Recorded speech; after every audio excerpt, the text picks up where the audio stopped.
stop. If you have not watched Spider-Man No Way Home, do not watch this video at all. Go watch the movie in theaters first and then come back here. Because there's a lot to spoil in this movie and you probably have already seen some stuff on the internet, but I'm telling you, you do not want any of this spoiled. So if you've not watched the movie yet, click away right now. Go. I'll wait. Alright, so if you're still here, then you've either seen the movie or you just don't care about spoilers. So now that that's out of the way, let me update this real quick.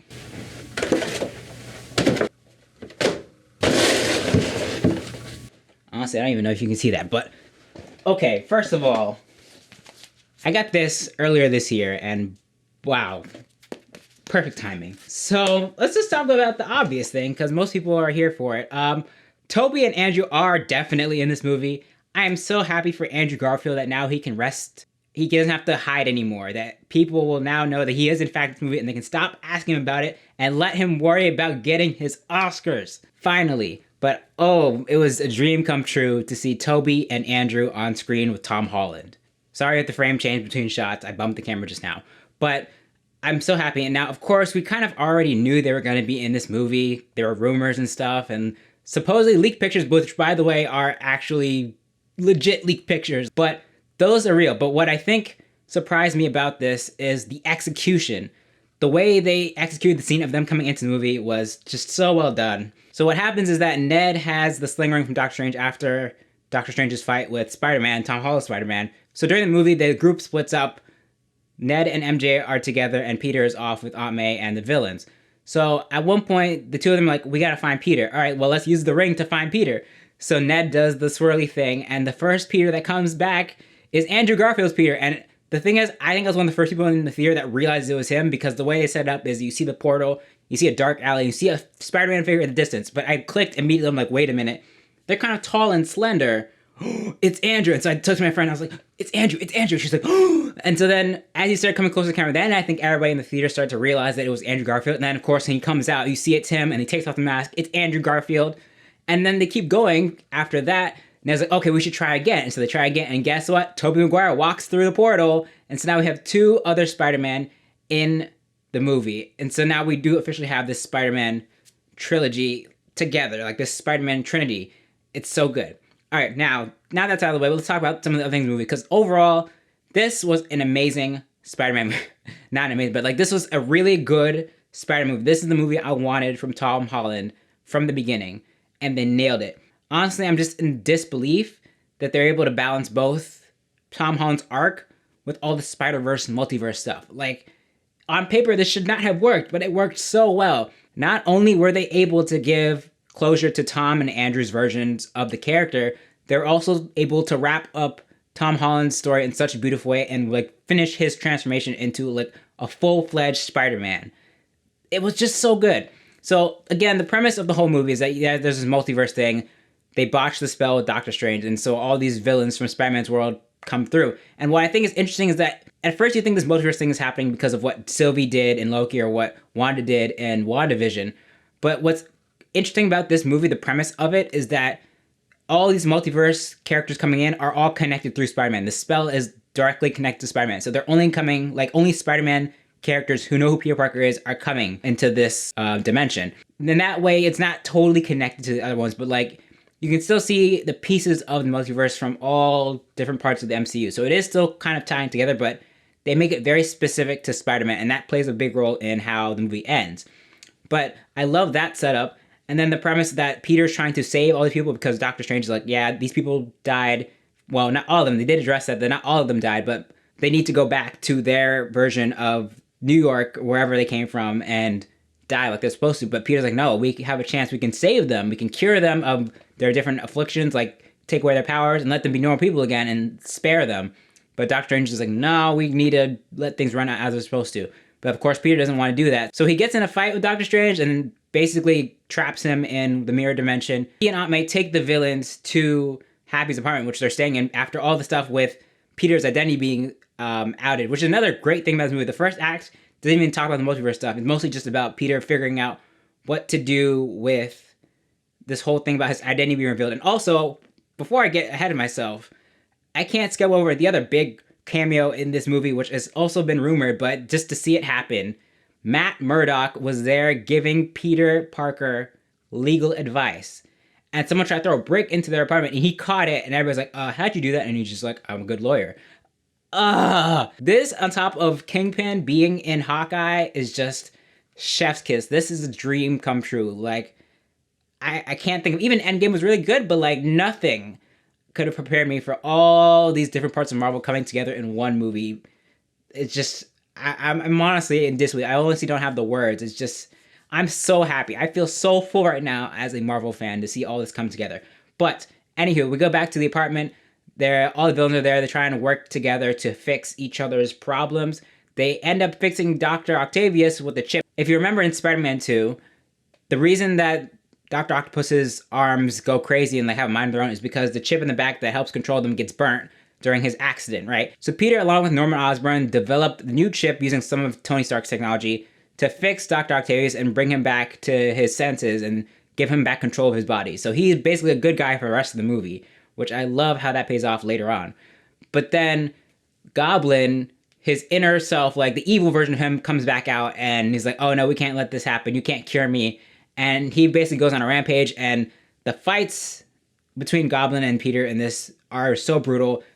Shout out to Willem Dafoe, who gave such an amazing performance. He did back in the 2000s, of course, as the original Green Goblin, but here he's just on another level. I mean, the direction, the acting, the fight scenes are brutal.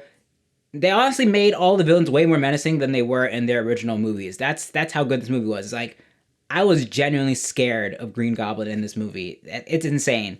They're all fighting now after Electro decides he doesn't want to be cured, and Sandman's just kind of going along with it. I did like when Sandman was first introduced that he was helping Peter, because remember, he was not necessarily a bad guy per se. He was just kind of someone in unfortunate circumstances who then had to turn to a life of crime and ended up being in the wrong place at the wrong time to become Sandman. But so at the beginning, he's a little more on Peter's side, but then after a while, he does a switch and goes back to being a villain. So he just teams up the others and goes along with them. And then Electro also feels even more powerful in Peter, Tom Holland's version of New York. He feels more power. And then he gets his hands on arc reactor, so he's like supercharged for a lot of this movie, and that's great too.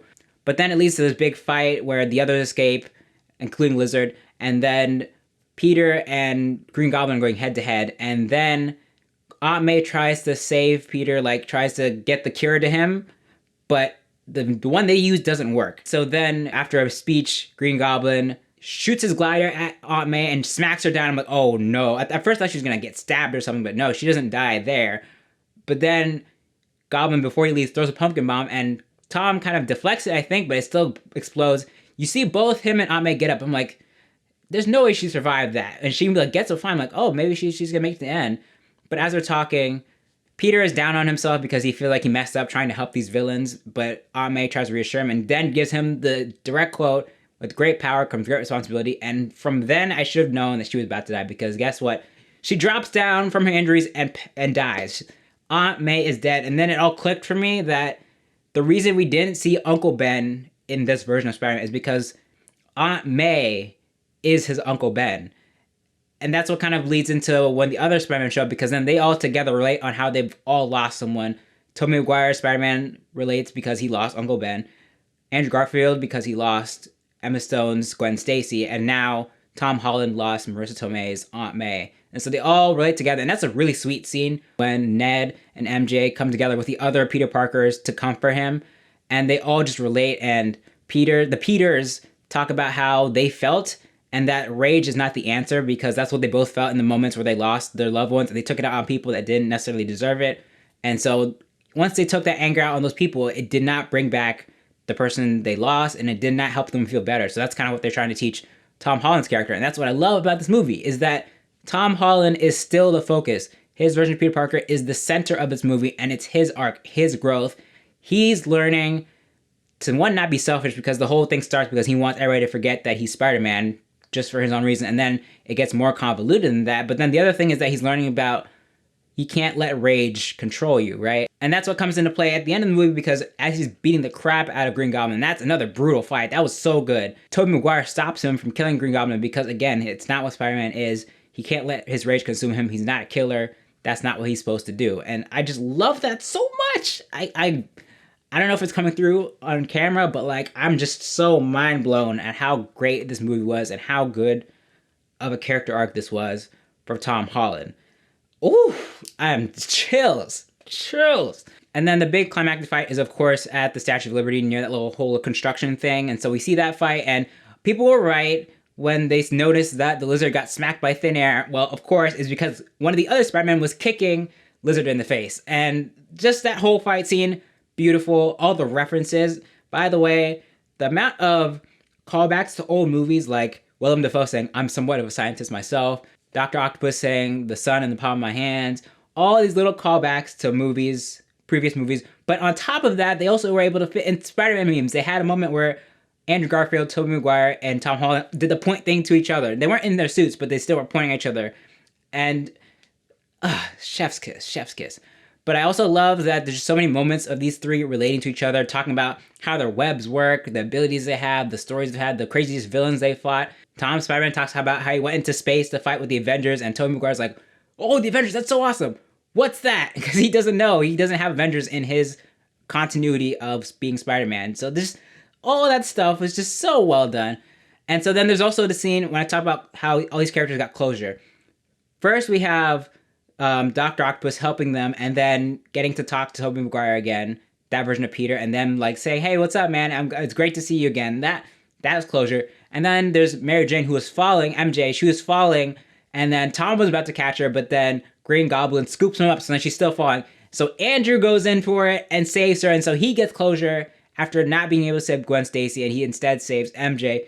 And of course they address it, and he's crying as he saved her, and she's like, "Are you okay?" He's like, "Yeah, I'm good." And it's, oh my gosh, it's so good. But the ultimate thing, the biggest surprise of this movie is that then to end everything, to close the multiverses completely, to reverse the spell, instead of everybody forgetting that Tom Holland's Peter Parker is Spider-Man, they have to forget him entirely for the spell to be completely erased. So he does that. He says his goodbyes to everybody, and then it's all erased. But before that, we also have some good fight scenes. They almost killed Tobey Maguire. I thought they were going to kill off his Spider-Man for a second, and they didn't do it. I'm happy. Like when he stops Tom Holland from killing Green Goblin, Goblin stabs him from behind, but thankfully it's not fatal. And so he's still fine.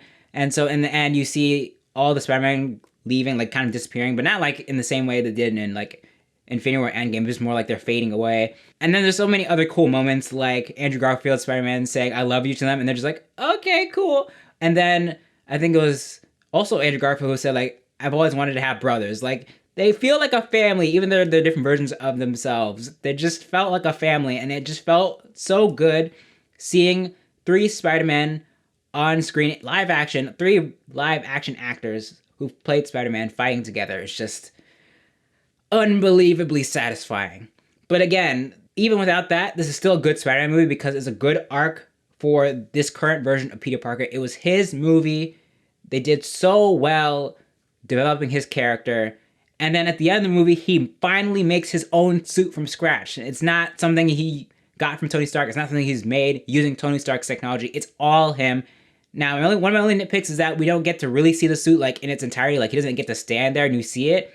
You just see him swinging around it, but you can tell it's like very vibrant blue and red. So it's like the original suit kind of, but just so much more comic book accurate. And so I'm excited to see that. Now, what I think is happening in the next trilogy, because they did talk about that in the news, is that this is going to be him in college, and he's kind of having to regain his friendship with Ned, who doesn't know who he is, and get MJ to love him again, like 50 First Dates. So that will be interesting. Basically, like, in a way, this movie almost is a reboot, because then by the end of the movie, he's completely by himself. Aunt May is dead, and everybody else has forgotten who he is. So he's basically starting from scratch, but now he also has all the knowledge and all the stuff he learned from having all these superheroes he's been with through the MCU, and also meeting these two other versions of Spider-Man. I'm so happy that I got to watch this tonight before anybody got to spoil it. So again, if you're watching this before you've watched the movie, what are you doing? Spoilers for sure. All right, real quick, let me make sure I didn't miss anything. Let me check my notes. I really like the development of MJ, Peter, and Ned as best friends, and then MJ and Peter as boyfriend and girlfriend. I really felt like this was the best depiction of those relationships, especially Peter and MJ. Like, The first movie, you didn't really get that much of a hint of them wanting to be with each other. So then in Far From Home, it felt a little more abrupt when Peter had a crush on her. But by the end of that movie, I was on board. And then in this movie especially, I was 100% on board for these two together. I thought they made a great couple on screen. I also liked MJ's journey where she learned to be less pessimistic and how that played into the final battle and Peter's decisions toward the end. Ned gets some cool moments, of course. He's the guy in the chair, so he's still there helping Peter. He also gets to use magic with the sling ring. I also like the introduction of his mom. She's there when he summons the other Spider-Man. Her interactions with both Spider-Men were hilarious. When Andrew shows up, she asks him to get the cobwebs from the ceiling, and then when Andrew and Toby get into a web fight, she asks them to clean up the webs afterwards. It's really funny and wholesome. And then I also liked Ned's interactions with the other Spider-Men, specifically Tobey Maguire when he asked him about his best friend, and then he tells him the whole story about Harry and how he turned on him and then ended up dying in his arms. So then he starts acting awkward around Tom Holland's Peter Parker. I thought that was just such a nice touch. All these little details that they add into this movie, I think really just took it to another level. J.K. Simmons is back, of course, as J. Jonah Jameson, one of his best, most iconic roles. He doesn't get to do a lot in this movie, but I think one scene that did stand out for me with him is when you see that he's filming in his basement in front of a green screen. I thought that was such a great modern twist on the character. Oh, one more cool thing that happened towards the beginning of this movie is I liked how they handled Doc Ock in the fact that the nano suit, like the Iron Spider suit, was able to hijack Dr. Octopus's arms, and Peter was able to control them through his suit, and so that's how he was able to subdue him and then capture him. I just love that touch. I didn't even think of that when I saw it in the trailer. I thought it was just, oh, he got new claws. But no, it's because the suit integrated itself into the claws. I loved also how they addressed what happened when Spider-Man's identity was outed in front of everybody, how he couldn't go home. He was bombarded with people by school, including the teachers. That was funny. He, MJ, and Ned could not even get into college because they didn't want to even be associated with them. So they couldn't even get into college until Peter went to go save that MIT lady. And then she was like, oh, you've proved yourself as a hero. I'm going to put in a good word for all three of you. And that was a really nice scene. And then on top of that, you have Matt Murdock helping them with legal advice and stuff. But I just love that this movie started out with Peter trying to figure out the problem on his own before he went to Doctor Strange. Like, it was all about him trying to solve the problem on his own. And I love that so much because, again, I felt like in the last couple movies, and especially in the first movie, he was so dependent on Tony Stark. I didn't feel like he was his own character. I didn't feel like he was doing things on his own. And that was one of my fears going into this movie, is that even with all this multiverse stuff, other versions of Peter Parker potentially coming in, and now we know they are there, but going into the movie, I was afraid that all of that was going to overshadow Tom Holland's arc, and it did not. John Watts, Kevin Feige, all of you, great job. Thank you so much for making this movie. I am over the moon, if you can't already tell. I'm over the moon. I love this movie so much. Apologies again if I'm just all over the place while I was making this video, but I actually just saw it tonight, so my brain is just super fresh with all these things that I wanted to talk about. I absolutely love this movie. It's a little early to say, but I think this might be my new favorite Spider-Man movie. Maybe right behind Into the Spider-Verse, but this is like a close second. This is one of the best Spider-Man movies, one of the best superhero movies of all time. And I'm really excited to see what they're going to do now with Spider-Man. Oh, all right. Last thing, I promise. Last thing before I wrap this up. 2 end credit scenes.